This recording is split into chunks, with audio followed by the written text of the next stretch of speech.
All right, welcome to the Collector Car Podcast. We're talking about Amelia today, and we have a return guest, Jake O'Gorman. Jake, how you doing today? Hi, Greg. Good to be here. Thanks for having me. Yeah, thanks for coming back. This is we're getting close to Amelia. We're about a week away by the time that this posts, and there's a lot of cool, great cars. Now, for my listeners, if you're looking for some of the newer cars, wait till next week. I have Philip Richter on talking about some of those newer cars. So this is going to be some more of the old school cars with a couple new cars thrown in there. So Jake, yeah, let's talk about this. So what's the schedule? Let's see. We're the auction's on Saturday, correct? Yes. So Saturday at noon is when we're starting the auction, and we have preview on Thursday and Friday, sort of all day.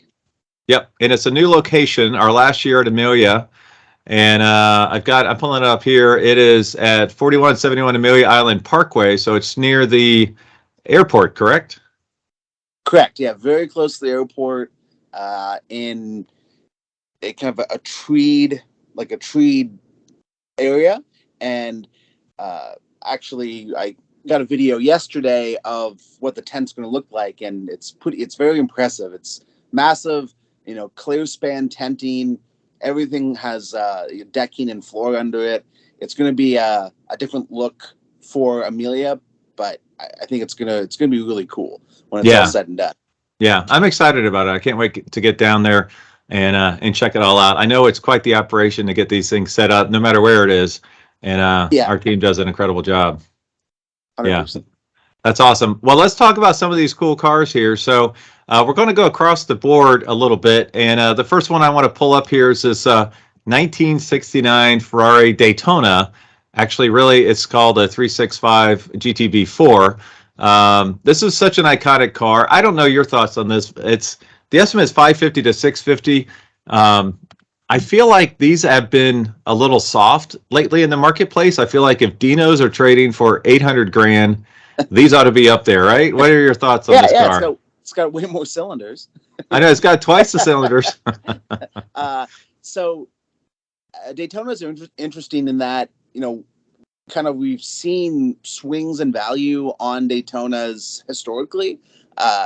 They kind of, at one point they were trading closer to $1 million for just a normal car, and then back down around, 500, 600, 700 grand.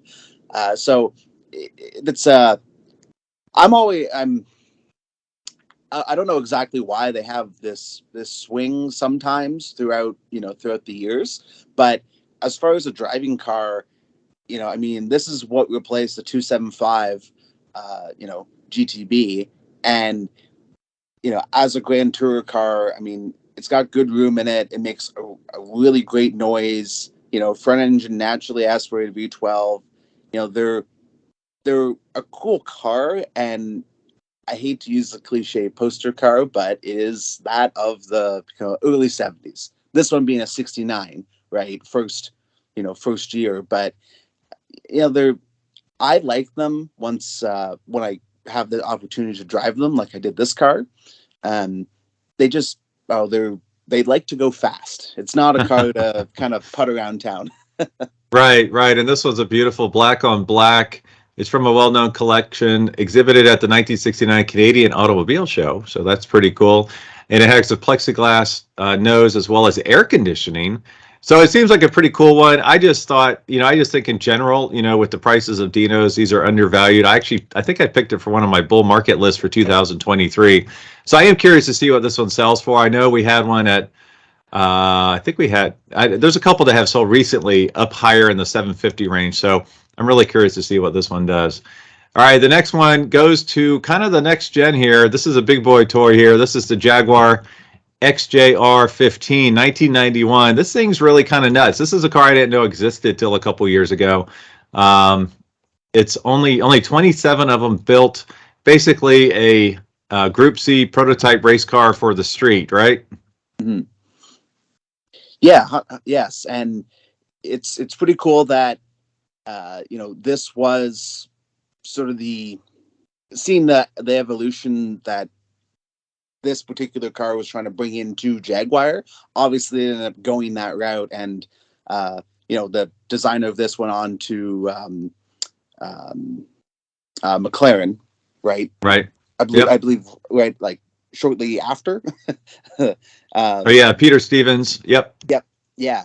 So it's also another car that I wasn't as familiar with until I got into the industry, because it's not something you see at really any shows unless you're, a higher end Concours or something like Sure. that. They're pretty wild cars. They make incredible noise, even just when they fire up. They sound like a race car, and just the way that kind of hear gears and different mechanical sounds it makes.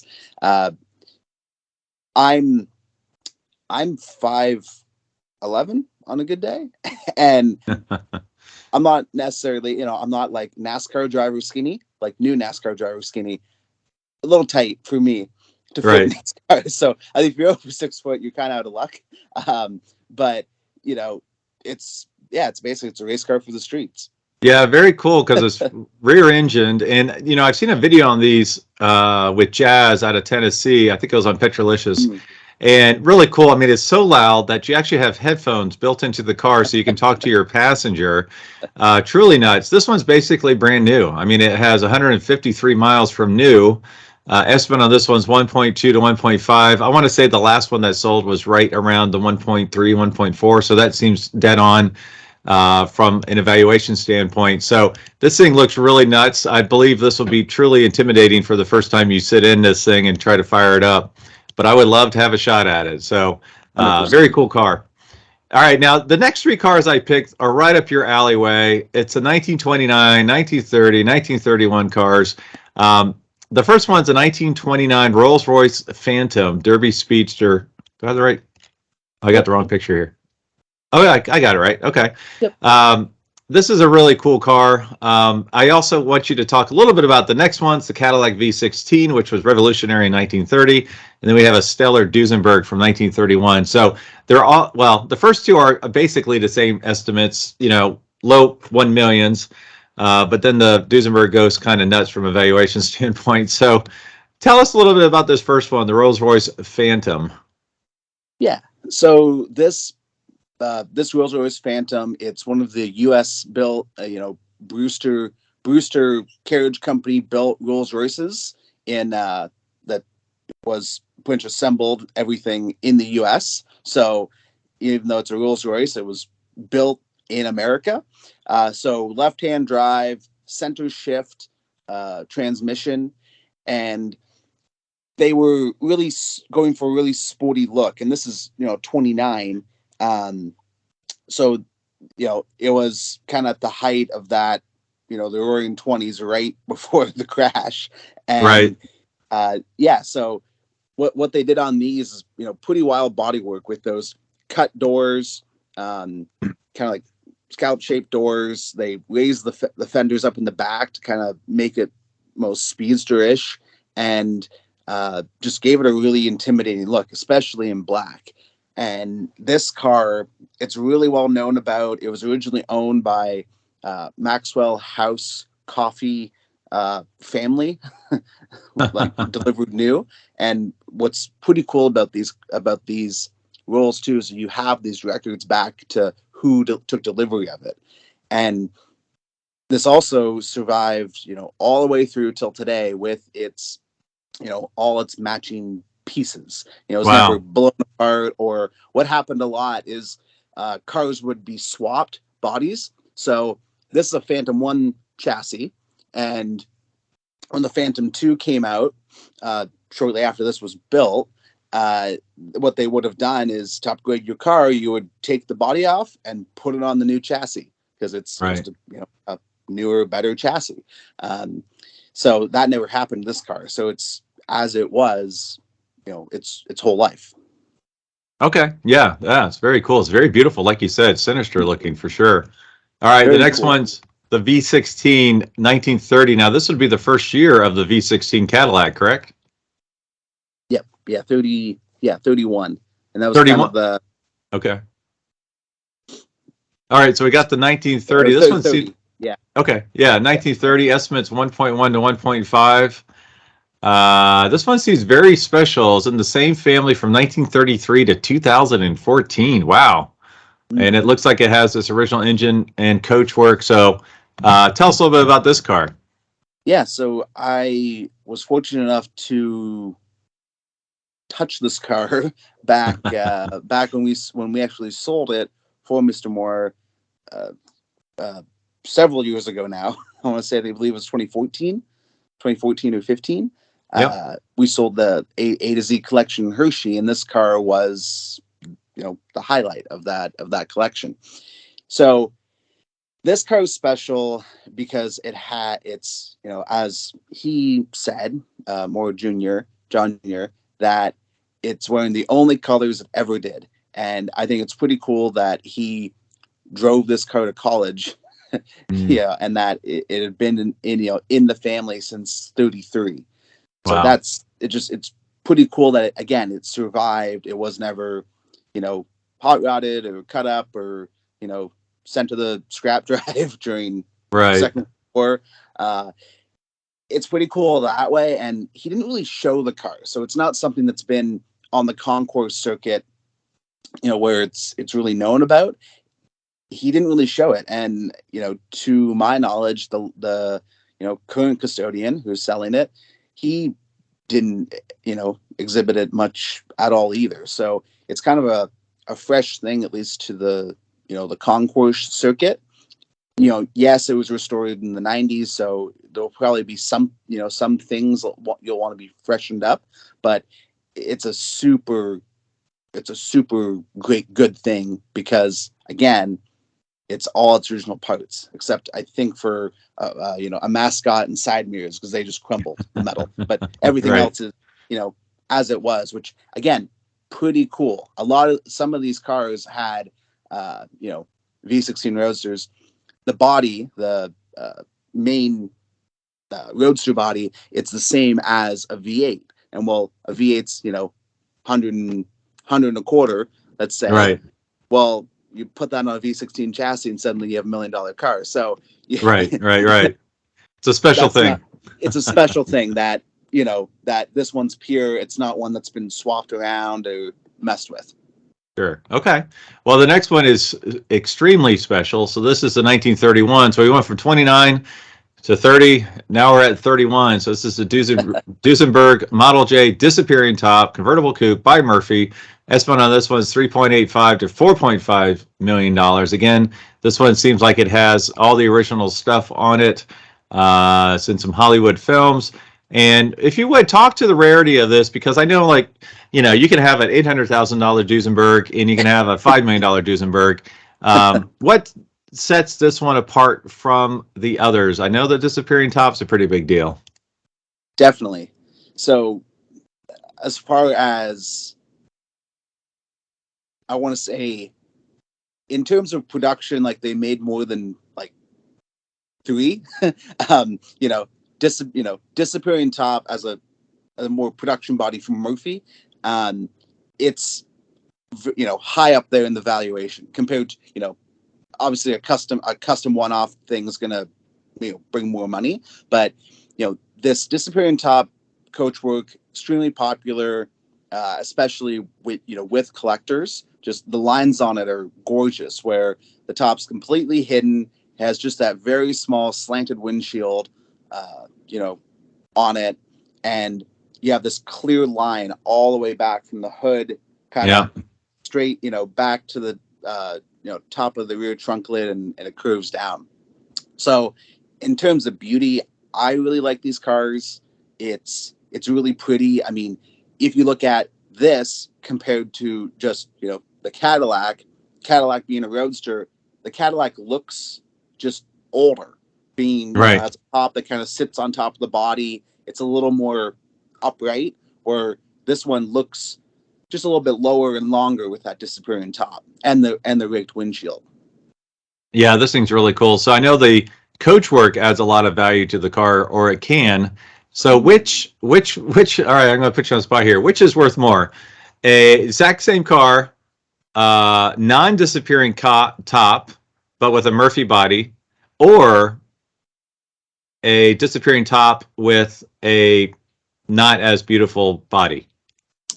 So that's So it's with these, it really comes down to how it looks, body, just how the body looks. Because we sold a disappearing top Rolston, which in Monterey this last year, that they only built one of them, and the car was when it was new, when it was 2-3 years old, the body was switched from a supercharged chassis to a regular chassis because the owner didn't like the supercharger. It was too much maintenance and gave her problems.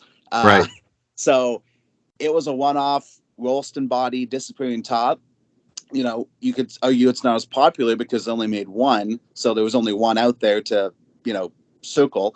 But the guy, the collector, he owned it since '67, and it had a really old restoration. It could be restored again, and that sold for $4.8 million. Oh wow, yeah. And it was a 1960s restoration, but a one-off, body. So yeah, it definitely comes down to like the body and the look, because there's even some English coach builders that have put bodies on American cars that look really good, and some that maybe don't look as sure sporty. Yeah, it comes down to which is the most attractive. Okay. Yeah, okay. It's just what's pretty. What's pretty. All right, well, we got interesting here. We don't typically have two SL Mercedes in one auction, and this one we do, so it's pretty interesting to compare these two. One's a 1958, estimates 1.3 to 1.6. It's got pretty cool colors, kind of like a dark blue with gray interior. And then the second one's a 1963, one of the last ones built, 1.6 to 1.8 million. Now that's the alloy block with disc brakes. How would you compare these two, and which one would you prefer? Definitely. So I originally, when I first saw photos of this yellow car, of the yellow Mercedes, I wasn't as excited about it, but once I saw the professional photography and the like tobacco interior and the brown top and the story of it too, that same guy owned it forever. It's passed through a bunch of well-known collectors' hands. It's definitely grown on me. I'd say I like, honestly, for rally and touring, these are fantastic cars. I drove one on this little trip we did to Hershey this last year, and just put gas in it and checked the oil. That was it.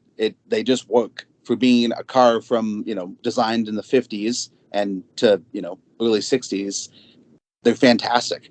I like the Skip Barber car, the blue one, just as I wouldn't feel as bad taking it on a big rally and getting maybe a stone chip or so in it, simply because its restoration's mellowed, being from early 2000s restoration, compared to the fresher restoration on the yellow, the alloy block car. Yeah, and the disc brakes and alloy blocks is a pretty big deal, right, for these cars as far as evaluation, drivability. 100%, and they're from what's interesting that I believe it was the Cushaway car that we sold that had 300,000 miles on it, and I've heard before that alloy blocks are they're fragile, or like you can't rally them, or da da da. Well, that Cushaway car had an alloy block in it, and it just comes down to service. As long as it's maintained, fluids are flushed, they're great. And yeah, from a valuation standpoint, alloy block and disc brakes, they're significant value adds for those cars, and you can see that in the estimates. Yeah, and these estimates exactly. I think the highest estimate on the blue car was 1.6, whereas I think the other one started there. So, all right, cool. Well, I just have a few more cars here. I got three that I definitely want to cover. So one of them is this Thunderbird. So now, if you've listened to my podcast, I know the listeners will know, I've often said Thunderbirds have been pretty soft lately, mostly because if that was like your pinnacle car for your collection, you're probably selling it right now, just as the demographics change and people age out of their collections. But I've seen a couple really hit the bell. We had that car with the dual quads at Scottsdale that went pretty significantly above the high estimate, and that, like this car, was black with red interior, correct? Yes. And this one seems like to be the one to have. This is the F code factory supercharged, right? Yes, 100%. Factory supercharged, factory 3-speed manual with overdrive, and delivered in these colors. The black red with a black hard top, California car, no soft top. So Right, right, right. maybe it's a lightness thing. I'm not sure, but no, super cool car. Again, to your point, usually Thunderbirds, yeah, that is, more coming up than maybe, are being bought in terms Right. of like a standard automatic, 312, just, kind of a normal car. And normally, they'll have, wire wheels or be in a color like a pink or white or red, something like that. This car, I love it. It's very sinister looking with, black with the, steel wheels with the small hubcaps on it and black wall tires. I really like that. And yeah, being an F-Bird, it's a rare thing. And, these were reported to make from factory 300 horsepower, but, according to, publications at the time, they were closer to 400, which is pretty wild in a 19, it's a muscle car from 57, basically. Right. Yeah. Yeah. It will be interesting to see because I forgot the estimate. It was something like 125 to 150 on the other one, which was not an F code, right? It was like an E code or something. Yeah. And it hit like 175. Now I know my understanding, it was a very nice restoration. Beautiful car. Yeah. And so this one, the estimate, I think, was 175 to 225. So I'll be really curious to see what this one does, considering the rarity of it. Mm-hmm. And I think very cool. The look of it too, right? Yeah, the look of it's cool. There's a couple cars I'm just going to skip over here real quick just for time's sakes, but we do have a nice Ferrari chairs and flares. Do you like the chairs and flares, or do you want just the flares or just the chairs? What's your preference on these? So I was saying I have had a chance to drive these before. I'd say, from me driving one around, I couldn't tell the difference, but I do like the look of it, with those Daytona inserts. I think I do like that. It's I like that contrast it gives it. And, the flares are it's fun. I mean, I like those. I like the body on these. These, if you have a chance to put some miles on them, they're really wonderful handling cars. And, whereas the, a Daytona of similar vintage is going to, be heavy at low speeds and kind of just want to be a fast, GT, touring, like high speed car. This, it's a ton of fun to get up to speed and then nimble, going around corners. Right. We had one of these at an online sale back during COVID, back in 2020, and we were able to put some miles on it around here. Of course, the roads are quiet, and yeah, they're fantastic handling cars. So it's a lot of fun to drive, between the speed limits and up to it. Whereas a Daytona, more fun to drive over. Right. Yeah. Okay. Yeah, they're beautiful cars as well. Very, very beautiful cars. All right, two more. These are our big cars for the auction, so I have to talk about these. The first one is the 2010 Pagani Zonda R Revolution Specification. I almost said Roadster here. This thing is absolutely nuts. $4.8 to $6.8 million, a fifth of just 10 R examples. Now, I know a lot of times Pagani will buy these things back, right? They don't want them out on the open market like this. Do you think this is going to go nuts? I mean, what's your thoughts on this car? Well, I think this is part of that, next generation of car collector that, they're maybe not paying as much attention to the stuff, the traditional, 50s Ferraris or, Duesenbergs and stuff like that, where they see their value in that is in these, extremely limited production kind of homologation or, race cars. And Right. like the Zondas. I mean, there's, at least I know there's, younger collectors who are, have some money, and they're going after these types of cars to collect and drive and use. So there's kind of a different set of collectors that are really going after these cars.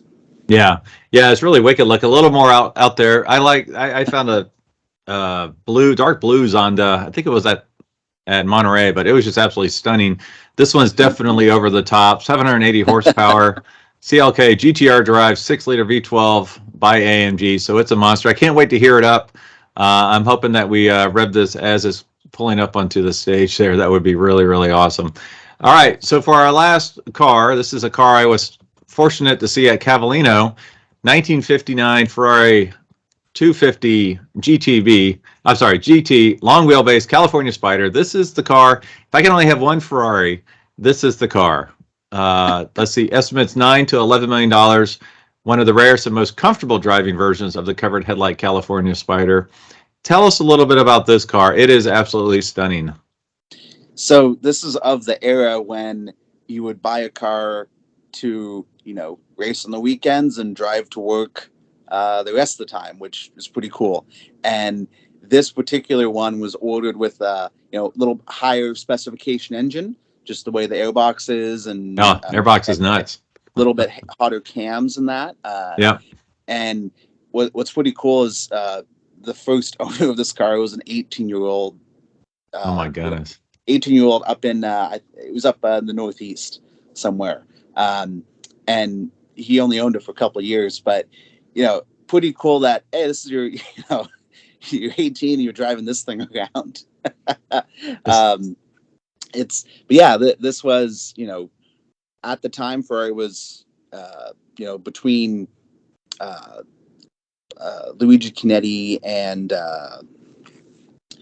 Norman was the last name out in California. They were getting more road capable or road Ferraris, right? Whereas normally they were building like the Monzas and the 340s and just things that were more track focused or race cars. So this thing was a pretty cool combination of those two worlds. I love it. Obviously there's there's maybe one or two movies that highlight California Spider, but we'll mention them here. It's a wonderful looking car. I think they make great noises. Those the 250s. Again, when they wind up, and get into the higher revs. Yeah, this one's stunning. Yeah, it's like a dark burgundy with tan interior. Absolutely stunning. What's cool is this was featured in the 1959 issue of Sports Car Illustrated. So when it was new, it was already making the rounds because it's such a beautiful, outstanding car. Absolutely stunning. If I won the lottery, it'd have to be a big lottery. This is the car I would buy, right? So 100%. It's they're great things. Yeah. Well, thanks for joining us today, Jake. I know I'll see you in about a week or so. And for our listeners, if you're down in Amelia Island, be sure to look up both of us and say hello. I appreciate your time today. Thank you, Greg. Thanks for having me.